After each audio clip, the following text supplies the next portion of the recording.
Então, o vício de jogo de azar. Está tendo uma crescente em procura de homens na psicoterapia para tratar de vício em jogo de azar. Isso já é interessante porque, assim, homem já não procura psicoterapia para quase nada. Até para outras questões de saúde também. Então, homem geralmente acha que pode superar isso sozinho ou vincula querer tratar disso, abrir para isso como se fosse uma frescura e uma fraqueza da parte dele. Então, homens geralmente aparecem só quando estão em estados muito graves ou quando a família força muito para que ele faça. Então, estão tendo homens procurando sozinhos, sem a anuência da família, pelo tratamento para vício em jogo de azar. Até mesmo porque já estão em níveis que estão gastando não só o dinheiro pessoal, mas o dinheiro da família e fazendo isso escondido. E percebe que isso estão fazendo não porque querem, mas porque tem um impulso muito forte neles, fazendo com que eles joguem todo o dinheiro e todo o salário nesses jogos. E como que eles vêm conversar assim?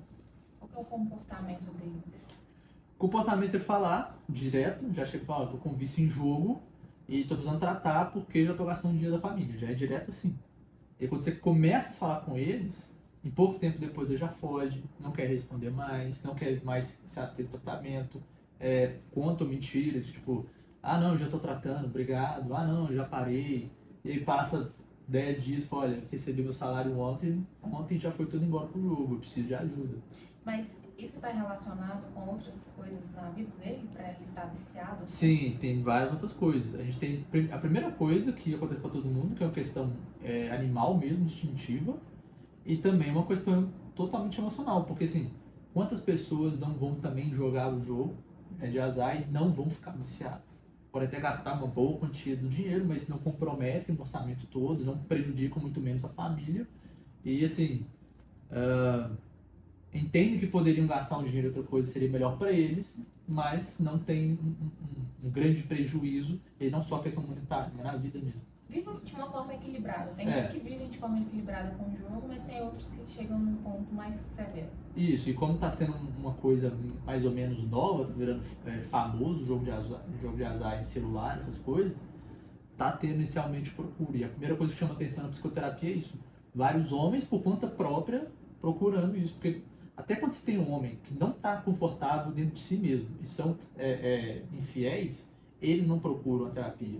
Quando o casamento está caindo e vem a terapia de casal e o homem é infiel, ele custa para se abrir. Você precisa de técnicas muito bem refinadas para dar espaço para ele se abrir, para ser honesto, para ele ver que não é uma questão de dizer se ele está certo ou errado, mas de ajudar ele na vida dele.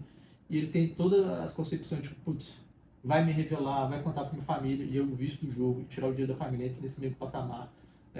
Enfim, errei, fui fraco, e não consegue se abrir por conta disso. Então, isso é um fenômeno masculino. Então, basicamente, você está falando que, só para tentar entender, Sim. nessa questão do vício de jogos de azar, tem uma coisa mais profunda acontecendo no emocional desse homem. Por exemplo, ele está passando por alguma dificuldade, depressão, qualquer outra coisa que pode ter incentivado ele a procurar esses jogos não necessariamente chega a ser uma depressão. Às vezes a pessoa está vivendo a vida normal, mas, por exemplo, o jogo você já entra, e aí para qualquer jogo, não só de azar, você já tem um grande sistema de recompensa. Isso por si só já vicia. Essa questão instintiva, seria tipo o primeiro passo.